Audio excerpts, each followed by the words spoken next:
The death of George Floyd kicked off one of the most influential racial reckonings our country has seen in decades. After the deadly encounter in 2020, the arresting officer, Derek Chauvin, was found guilty of murder by a jury in Minnesota. He also pled guilty to violating Floyd's civil rights in federal court. So, case closed, right? Well, not according to political commentator Ben Shapiro. Listen here. The evidence demonstrates that Derek Chauvin did not, in fact, commit murder of George Floyd. George Floyd was high on. He had a significant pre-existing heart condition on the basis of extraordinarily scanty evidence.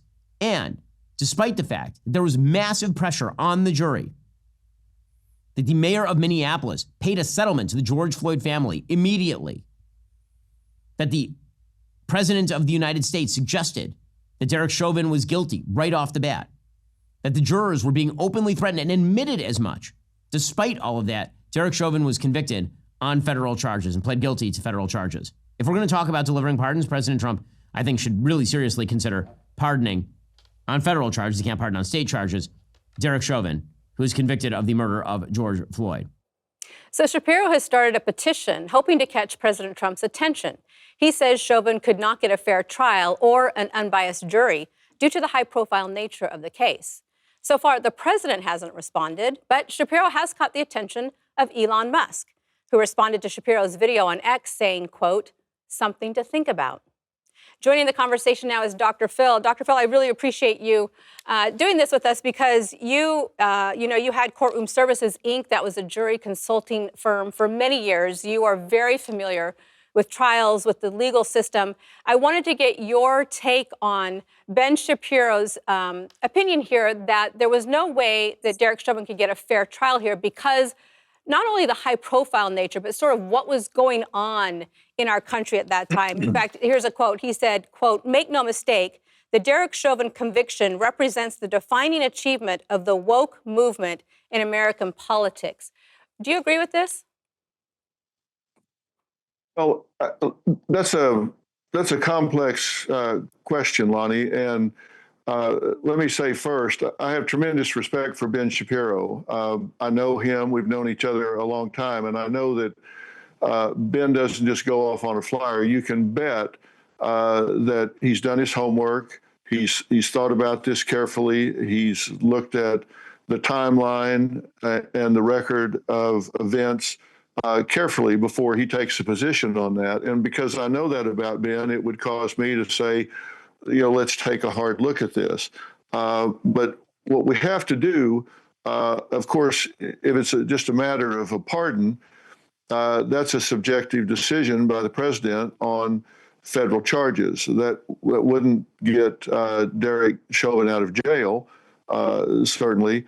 But the test as to whether or not he has a fair trial or not, the test as to whether or not a jury has given an impartial verdict is not whether they were pressured. It's not whether or not there was a lot swirling around them.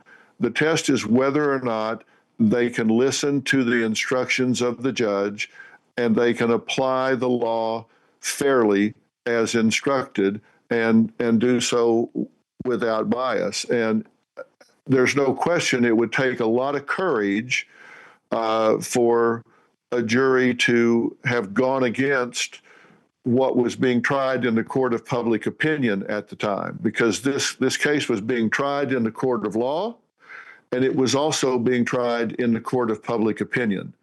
And those that were trying it in the court of public opinion didn't have all the facts. They didn't care about the facts. They were running a social agenda, and it was being pushed by those that wanted one outcome, and that is they wanted a sacrificial lamb for a cause that had very little to do, in my opinion, with the facts of this case, or George Floyd, for that matter. It had a social agenda was actually on trial, and that was what was being pushed at the time. And Ben is correct when he says that there was evidence that he had drugs in his system. There was evidence that he was having trouble breathing before the actual time of encounter with Officer Chauvin. There was evidence that Officer Chauvin held him down for a long period of time, whether his knee was on his neck or his back, and they had the opportunity to see that, and they weighed that and considered it. Do I think they were able to seat an impartial jury?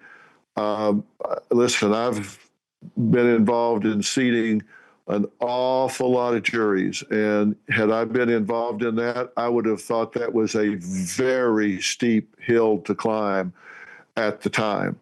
I think that when you tell jurors that they are not to consider anything other than what they hear in that jury box, they're not to listen to the television, not listen to radio, they're not to get on the computer, they're not to read the newspaper, they're not to discuss the case or listen to others discuss the case. The chance of that not happening and not influencing them is zero. We're just naive to think that they're going to make those deliberations in a vacuum. So do I think that he had a completely impartial jury? I think that would be naive to think. And when you've got local leadership making settlements with public settlements with the family of George Floyd, that seems to be an admission of wrongdoing. All of this weighs in. Now, was that outcome determinative in the findings or not? That would be for the appellate courts to consider, all the way up to the state Supreme Court. I don't know if those avenues have been exhausted or not. Hopefully they're pursuing those if they haven't already. I haven't studied the case to that level. But do I think that there were huge social pressures on this verdict? That's undeniable. We would be naive to think that. Does that mean it was the wrong verdict? People have to make up their own mind about that, but they can't make up their mind based on the media. If you're really going to make an informed decision, you have to study the trial record and see what they were allowed to look at. Loni, as a prosecutor, there's a huge difference between what a jury is allowed to consider versus what is in the newspaper, what's on the internet, what's on the television. Big difference between those two data sets. That's right. And I think, Dr. Phil, you sort of said the quiet part out loud there. I think with every high-profile case, especially today, when there's so much social media and so much input from people all around the world nowadays on cases like this that are such high-profile cases, to get an impartial jury, it really is naive to think that people are not going to already know information that will not come into the trial. Like you said, what's being talked about outside of the courthouse is not what necessarily comes in front of the jury in the courtroom. And to think that people are going to be able to put those things aside, which, as we both know, that's exactly what the judge asks people. Well, you may know this information, you may have these feelings, but can you put them aside and be impartial in this case? If they say yes, then they get on the jury, right? So I think that is an issue that we have, a bigger issue with juries, especially nowadays, trying to get a jury that's truly impartial. But as you said, these are issues that can be taken up through the appeals process. And indeed, he has appealed. This case has gone all the way up to the Supreme Court of Minnesota. It's been rejected. And then it was taken up to the Supreme Court of the United States, and the Supreme Court denied review on this case. So these issues have been litigated. They have been brought up in the courtroom. But now we have this sort of new approach. And as we know, President Trump has the authority to pardon whoever he wants, however he wants, whenever he wants. And he has been using that pardon power already. He pardoned the January 6th defendants, and he pardoned 2 other police officers in January, 2 Washington, D.C. police officers who were convicted of killing Karen Hilton Brown, a 20-year-old black man. And so I think it's interesting that Shapiro is going this route and sort of going around the appeals process and saying, President Trump, will you pardon him here? What do you think of that choice and that request? Well, it seems like that's the only option left, right? If they have exhausted all of the appellate avenues and the Supreme Court has chosen not to take the case up and consider it, it seems like the only process is the executive to offer a pardon. And as I say, he cannot pardon him on state charges. He can only pardon him on the federal charges, which he pled guilty to. And, that's an interesting challenge when someone has pled guilty. Now, listen, I've dealt with a lot of cases where guilty pleas have been coerced, where someone has pled guilty in order to shorten a time that they're given. They've been beaten down to the point that it's essentially coerced. The system, prosecutorial abuse, has brought about guilty pleas. And as you know, I fight very hard for some people on death row that I think have been cheated by the system and not had due process. And what I think, Ben's covering a lot of things in what he's saying. He's saying that he did not murder him because he had pre-existing conditions that caused him to expire under stress. He may have contributed to his death, but it didn't rise to the level of murder. He says there was scant evidence. He says there was evidence to the contrary, that there wasn't damage to his trachea. They said he had his knee on his neck for 11 minutes, and he couldn't breathe. And people saw the tape of him saying, "I can't breathe, I can't breathe." And Ben's pointing out he was saying that in the car because he was on fentanyl, which is a matter of fact. Either he was or he wasn't. Okay. And then he's saying that this was a situation where there was so much pressure on the jury and the influence of the financial settlement that was paid out. So he's saying there are problems with the evidence, there's problems with social pressure, threats on the jury, all of that. But the court system has heard all of that and denied it, and said that doesn't rise to the level to negate the finding of him being guilty of murder. So he's saying he can at least pardon him on the civil rights aspect of this. And, Trump has, this would not be hugely out of order for Trump to do this, given what he's done before.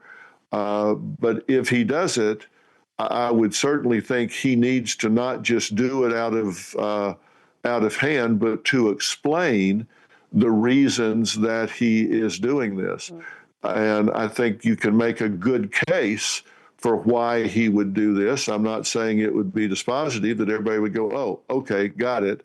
But there is an argument that he didn't have due process. He didn't have a fair trial. There's an argument for doing that, but then, the other side would put up a very strong argument that there was considerable evidence that he is guilty, and the fact that he pled guilty would be a strong argument the other way. Yeah, and also, like you said, I think it's really important, especially in this day and age, for people not to take their impressions of a case from a tweet or from a video.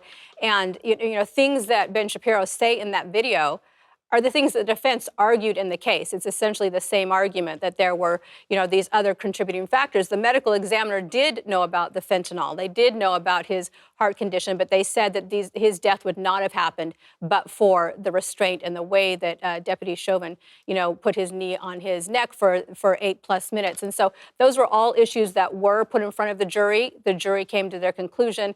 It was also put in front of the appeals court, like you said, the Supreme Court. They've all denied those defense arguments. So let's hope that President Trump, if he looks at this, that he does look beyond just the video and gets into that trial transcript, like you said, reads the evidence that was actually presented in front of the jury before he makes that decision.